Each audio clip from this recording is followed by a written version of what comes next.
Hey guys, right now I just wanted to let you know how to get off your piece from the throwing wheel without damaging it. If you're not using any throwing bats or any sort of other devices to take it off the wheel, you might use this technique. I just thrown this tank out 5 minutes ago. Just gonna clean it up and show you how I take it off. So first I normally just take out all the slip that is left on the wheel, the sponge and the rib.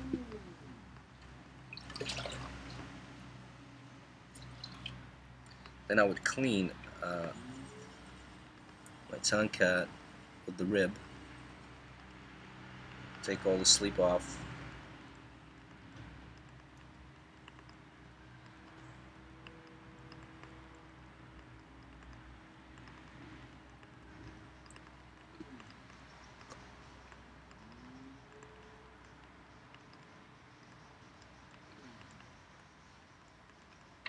sponge on the stick, take everything out from the base, from the inside.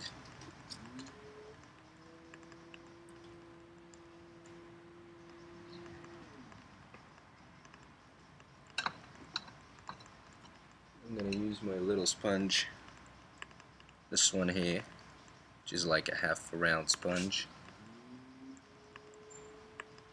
to take care of the lip. You can use a chamois leather, but I can't find mine for a couple of weeks now. So I'm just using this one. Just take care of the lip, take the rest of this slip off, like that.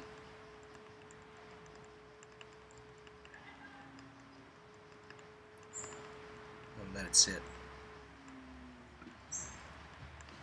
At this point, many professional throwers like Simon Leach and his Inchuan Lean just take it off by hand without leaving any marks or any doing any warpages to the piece, and I found it really difficult to do. So I'm using this little trick, which is called a commercial dryer. So I'm gonna dry out a little bit the outside.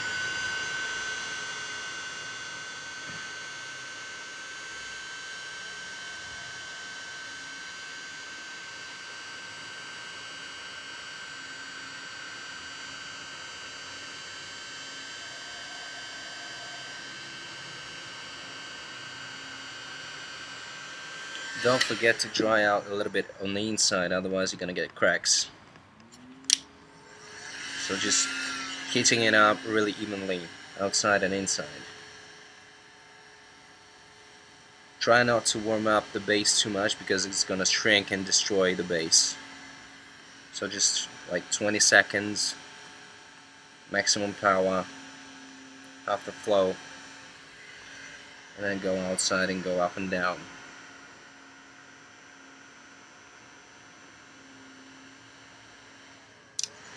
And you put the full stream.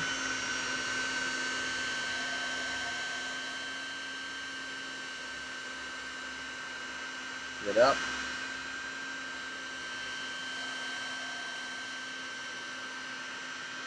And again on the inside.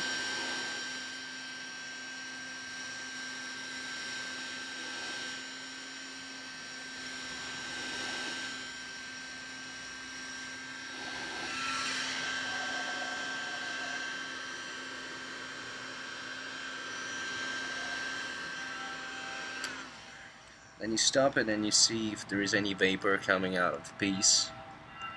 And there is some vapor coming, so that means it's heated up a little bit. Just touch it if it leaves any marks. You can see any fingerprints left means it's a little bit too wet. Just press it a little bit.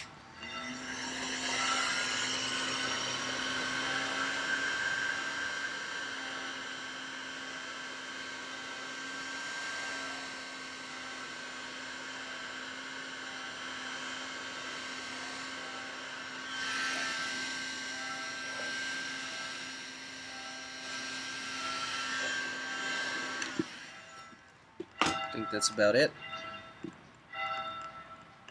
No finger marks can be seen. Then I just want to cut the base off, make a little bit round. Make sure that you start with a clean knife. Anything that's stuck and dried out, you should take it off. Pass it with a sponge so you get nice and clean edge. And then you gotta cut it and pointing it towards the center in that manner. Make sure you always have your hands clenched together so this one doesn't have any motion.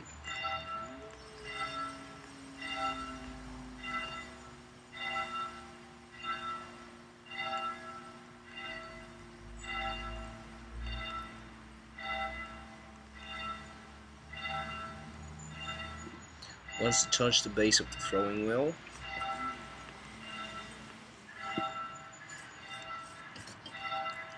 I would put a little bit of water inside this gallery that I opened. Using a knife,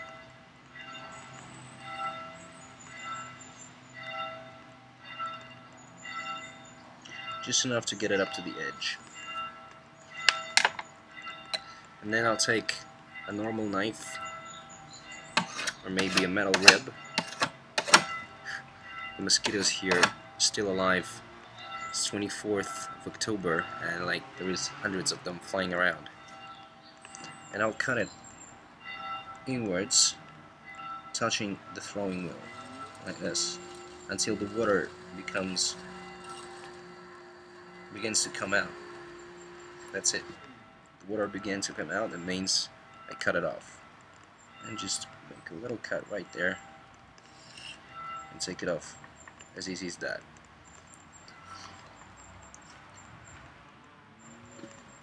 Make a few turns around to see how clean is the cut. Anything left on the edges should be collected with a sponge. I suggest you get a sponge cut in that manner so you can just get underneath the piece and take out all the water.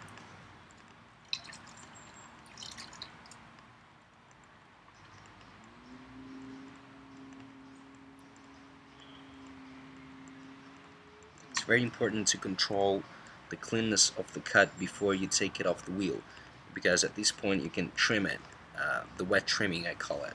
You can get the shape that you want without waiting.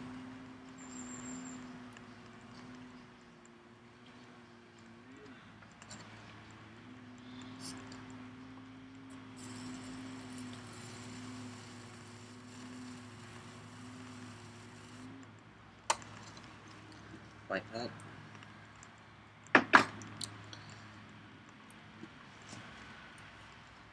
Then I will dry out the rest of the water that is left underneath the piece.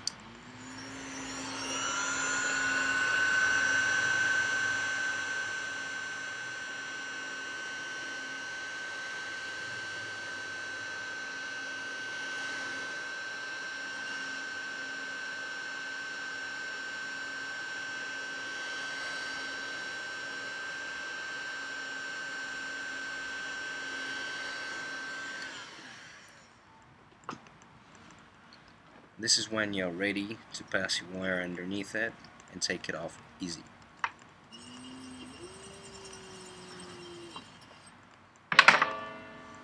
Clean hands, dry, just like that.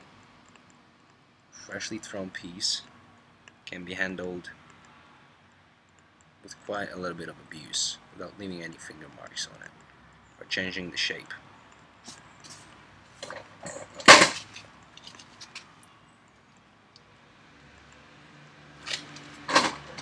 Let it sit to dry out naturally then until you can get a handle and maybe work a little bit on the base.